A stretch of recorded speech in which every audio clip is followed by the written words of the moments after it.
Hoy día vamos a proseguir esta introducción a la física nuclear que está barriendo la historia desde el descubrimiento de la radioactividad hasta, veremos, hasta la física de partículas, que es la continuación de la física nuclear, que se diferencian ambas por básicamente las energías involucradas. En esta oportunidad vamos a revisar un poco lo que significa la producción de nuevos elementos. Como sabemos, ya en la naturaleza existen átomos, núcleos, desde un número de protones igual a 1, que es el hidrógeno, hasta el número de protones 92, que es el de uranio. La fisión nuclear fue descubierta precisamente porque se trató de hacer crecer el núcleo de uranio añadiéndole neutrones.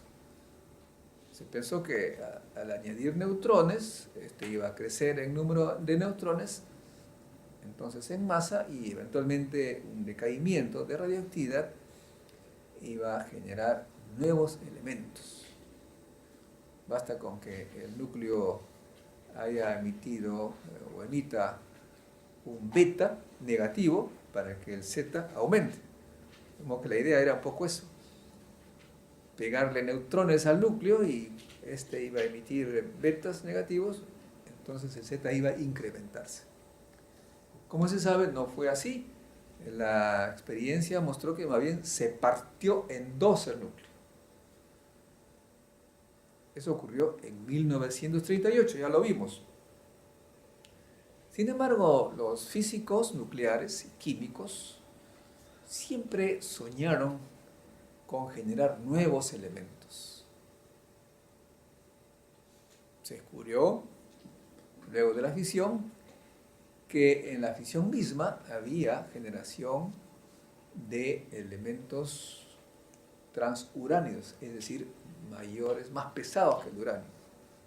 Producto de la fisión, por ejemplo, de la absorción de neutrones por parte del uranio 238, que es uno de los isótopos, daba como resultado finalmente el plutonio 239, después de una serie de decaimientos que no vamos a tratar aquí. Pero no mucho más, o sea, se comenzó a tratar de generar núcleos con el mayor número de Z posible. En los años 80, en la ciudad de Darmstadt, en Alemania, en el Instituto GCI, que en alemán significa más o menos Compañía de Investigación de Iones Pesados, se optó por generar núcleos, más bien por medio de la fusión de núcleos ya pesados. O sea, se trataba de fusionar tremendos núcleos para que dé núcleos mayores. La tarea fue bien delicada porque normalmente ya sabemos que la primera resistencia a esta fusión tiene que ver con la fuerza coulombiana, y si tiene muchos zetas ambos, la fuerza coulombiana es muy elevada. De modo que para que haya una fusión tenía que haber un acelerador que imprima a uno de los núcleos una energía elevada para vencer, una energía cinética elevada para vencer la fuerza coulombiana. Ese es, pues, ustedes notan allí un laboratorio muy grande en la ciudad de Darmstadt, en la que tuve el honor de ser invitado por un año, en los años 84-85. Entonces participé directamente en estas experiencias gracias a la invitación del profesor Peter Armbruster, que es uno de los físicos nucleares más reconocidos del mundo y que tuvo una gran actuación en el conocimiento de la fisión nuclear. ¿Qué cosa tiene este instituto? Como ustedes notan, una instalación muy hermosa en el campo, totalmente aislada de la ciudad. Yo llegaba aquí en bicicleta, atravesando las campiñas muy atractivas, pero ¿qué cosa hay detrás de esos edificios?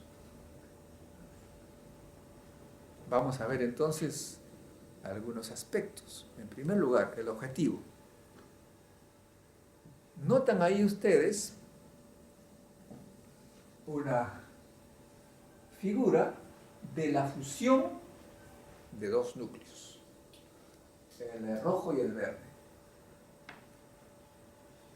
Uno de ellos es acelerado, el rojo es acelerado, haciendo pasar por campos electromagnéticos sincronizados muy delicadamente, muy complejamente, digamos, en un acelerador que tiene 120 metros de largo. Los iones que terminan esa aceleración alcanzan una velocidad de aproximadamente 300.000 metros por segundo y chocan con una lámina donde se encuentran los otros núcleos.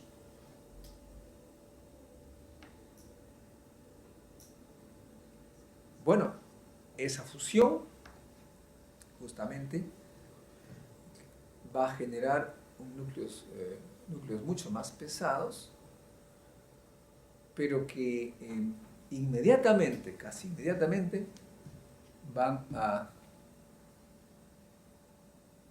desintegrarse. O sea que los elementos creados, los núcleos creados, duran fracciones de segundos, milisegundos. Como ustedes podrán imaginar, no se puede detectar el núcleo mismo, sino los decaimientos que se ha producido luego de su formación. O sea que en el fondo lo que se detecta son lo que emite un núcleo que vive muy, muy, muy poco. Eso es la característica de estos. Ahora vamos a ver un poco el diagrama. Notan ustedes aquí en esta figura que en primer lugar tenemos un acelerador lineal, que es aquí donde se produce finalmente los núcleos. Al final del acelerador se tiene una serie de instrumentos, ¿no es cierto? Una serie de instrumentos en los que finalmente se recibe los núcleos acelerados, los iones acelerados, en las laminitas que se llaman blancos, los targets en inglés, donde están los núcleos que van a recibir estos otros iones acelerados a velocidades elevadas. Y los eventos que se buscan entonces la fusión. Son muy raros estas fusiones. Tan así que se produce una fusión, o sea, un núcleo nuevo por semana. Imagínense ustedes la cantidad tan pequeña que tenemos. Bueno, en la siguiente imagen podemos notar detalles del acelerador. Claramente ven ustedes que se trata pues de, primero, una fuente.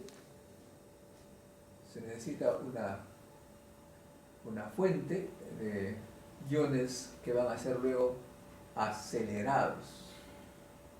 Y se ve también allí magnetos, que son básicamente como lentes que focalizan a los iones para que no se salgan pues de su trayectoria y guiarlos hasta el lugar donde se van a encontrar. Finalmente, las reacciones de fusión se producen al final del trayecto de los iones que fueron acelerados. Allí es donde chocan los iones incidentes con los blancos que están en la lámina, y alrededor de esa lámina que se ha colocado se pues levantan detectores, se colocan detectores que van a estar muy atentos, digámoslo así, a cualquier radiación que provenga de la fusión.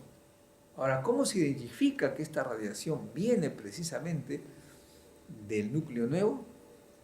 Por una razón muy sencilla, es que los rayos alfa que son emitidos tienen energías muy precisas, y también por métodos electrónicos que permiten hacer una coincidencia tal que cuando uno detecta una serie de alfas, estas se dan en un tiempo, en un intervalo de tiempo que nos asegura por coincidencias que viene de una sola reacción de fusión. Nosotros, bueno, como dije, tuve el honor de haber participado en estos experimentos. Acá tenemos un par de publicaciones, uno en un congreso internacional y otro en el informe anual de este GCI, donde notan en primer lugar que el trabajo se hace pues con un equipo numeroso, no es un par de personas, y de varios países, había polacos, me acuerdo varios, y bueno, yo estaba allí en ese momento el único latinoamericano que participó en la producción. Muchos de ellos son expertos de la fisión nuclear, que trabajaron en el reactor de alto flujo de Grenoble, que lo presenté en una ocasión anterior, y que ahora están trabajando en lo que se llama la fusión fría nuclear, porque esta fusión de núcleos tiene que ser de una manera tal que no haya demasiada energía de excitación final, porque de lo contrario pues no sería posible esa delicada fusión. Teníamos que calcular muy precisamente el rango de energía cinética del núcleo inicial para que no haya pues una cosa catastrófica, para que se produzca la fusión en forma bastante delicada, digamos así, y que no genere explosiones destructoras antes de la producción del núcleo final, que es el elemento nuevo que se buscaba. Es así como pues este grupo, desafortunadamente para mí, después que yo partí, vine a Perú, hizo la producción de lo que buscábamos anteriormente. El núcleo con Z igual a 110. 110.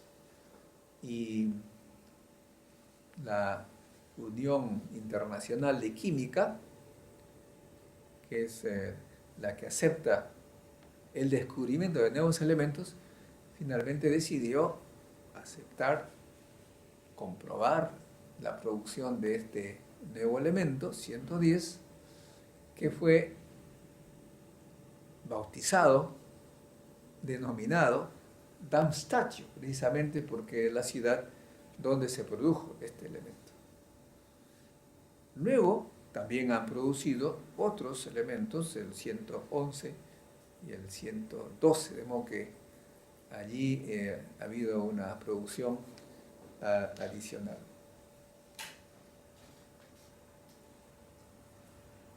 Es importante señalar que estos nuevos elementos pesados, ya lo dije, son identificados por su decaimiento. Hay que detectar los alfas. Acá tenemos entonces cada uno de los tres elementos nuevos, su esquema de decaimiento en partículas alfa. Y ahí se señala también el tiempo en cada uno de ellos, el tiempo en que se emitió el alfa después de la formación, ¿no es cierto? Por ejemplo, acá, ¿qué elemento es este? Está indicado, siglas.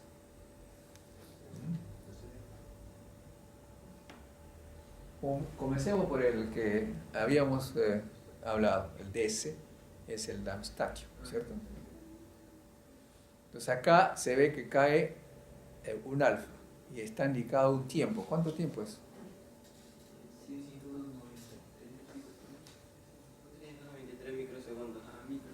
De segundos, imagínense ustedes, una fracción de segundos. De modo que no es inmediato, o sea, es un elemento que vive muy poquito. No tiene interés, digamos, comercial en el sentido que no puedo vender Darmstadtio, no como se vende el oro.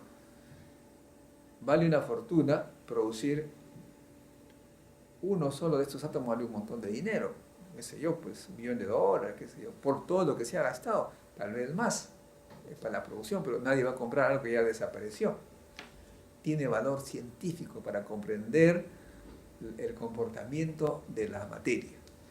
Y luego de que emite un alfa de 393 microsegundos con una energía determinada, la energía ahí está, de ese alfa, ¿cuánto es?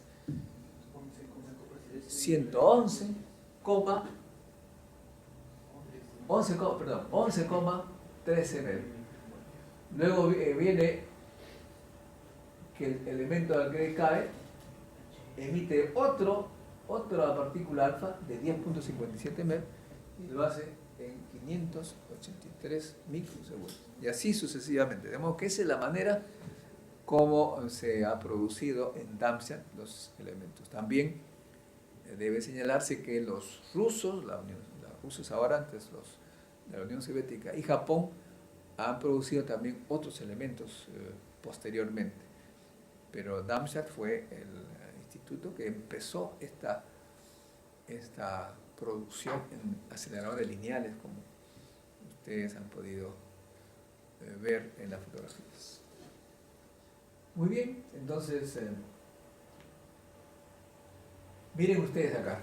Entonces, ese es el esquema de la tabla de elementos que nos indica cuáles han sido producidos en forma artificial en el laboratorio y cuáles son naturales.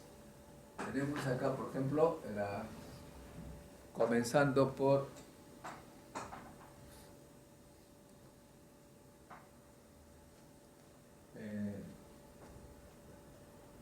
Natural Stable, se llama, el color verde, ¿no? El color verde es entonces es el Natural Stable, que básicamente la gran cantidad de elementos que hay acá, todos son verdes, ¿no es cierto? Muy bien. Pero también hay los naturales inestables. O sea que siendo naturales, también decaen en otro elemento. Y como podrán ver aquí, hay varios, es un verde claro, ¿no es cierto? Entonces hay varios verdes claros, son naturales inestables. En la naturaleza hay entonces elementos que son inestables, ¿no es cierto? Son los... Y luego tenemos los artificiales inestables. Los artificiales inestables son de un color ya verde todavía más claro. Son los que se han producido en el laboratorio y que son inestables. Tenemos aquí varios, uno de los más famosos por su aplicación en las bombas atómicas es el plutonio, ¿no? El Pu. El neptunio, el americio, han sido producidos en el laboratorio y son inestables. Ahora, los elementos de color marrón son los que han sido producidos en este instituto que señalé, el GSI de Alemania. Tenemos entonces, ¿cuáles acá? Hay varios, miren.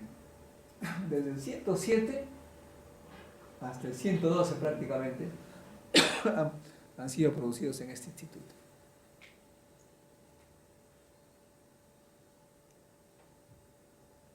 De modo que es un laboratorio productor de nuevos elementos.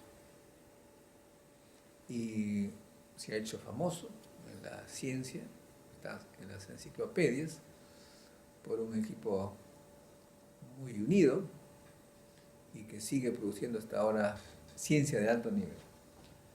Después tenemos, sin embargo, institutos que han producido elementos todavía más pesados, aquí prácticamente los blancos, y han sido producidos en otros laboratorios, en Rusia, en Japón.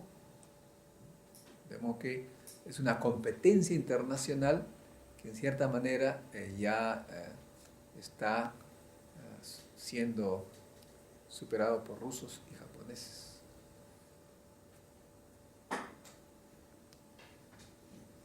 De modo que la tabla de elementos, que también se coloca en esta forma, esta manera,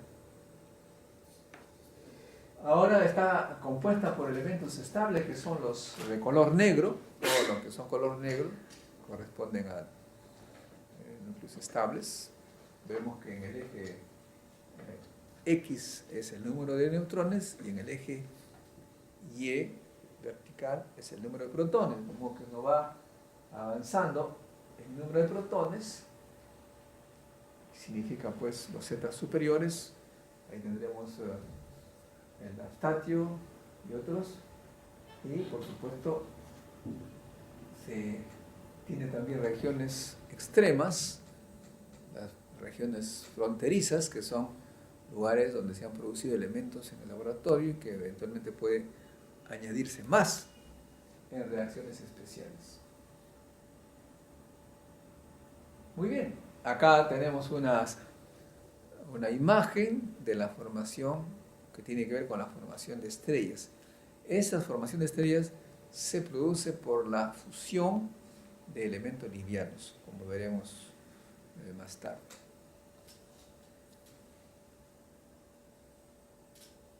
La producción de nuevos elementos en Alemania, en Darmstadt, pues significó un alto prestigio para los científicos involucrados y aquellos que participaron eran entrevistados por la televisión. Aquí, por ejemplo, es el doctor Hoffmann de Darmstadt, se entrevistaba para la televisión, ¿sí? Y se hizo bastante famoso. Y los equipos siempre se enorgullecen de su éxito y van los periodistas, se toman fotos. Miren ustedes acá, sacan pecho, ponen ahí sus elementos que han descubierto, ¿no? ¿Ven? Su cadena de decaimiento, toman fotos al lado de su equipo. Acá es importante decir que es en el centro donde llegan los iones a chocar con el blanco para fusionarse y los detectores se colocan alrededor. Claro, cuando esto ocurre, el control se hace fuera de este lugar, en un sitio alejado donde llegan todas las señales. El anterior, por favor. Bueno, este es el equipo del profesor Peter Armbruster, que sigue trabajando, como señalé, y que a mí me da obviamente bastante placer haber participado con ellos, gracias a que este instituto me cursó una invitación cuando yo estaba acá en el IPEN y que me permitió también conocer a otros científicos involucrados en las ciencias nucleares de avanzada, que por ahora no es posible de hacer todavía en nuestro país, el Perú. ¿Alguna pregunta?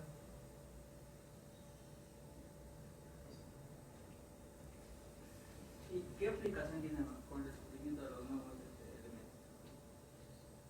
No, ya lo dije, ¿no? El elemento mismo no tiene aplicación porque apenas se produce, muere. Entonces, un muerto no puede...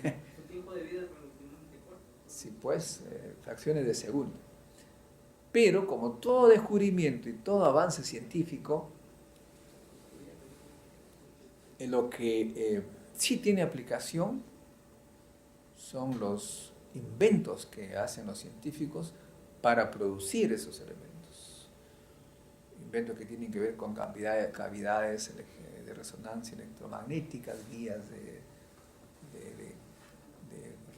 ondas electromagnéticas, supermagnetos.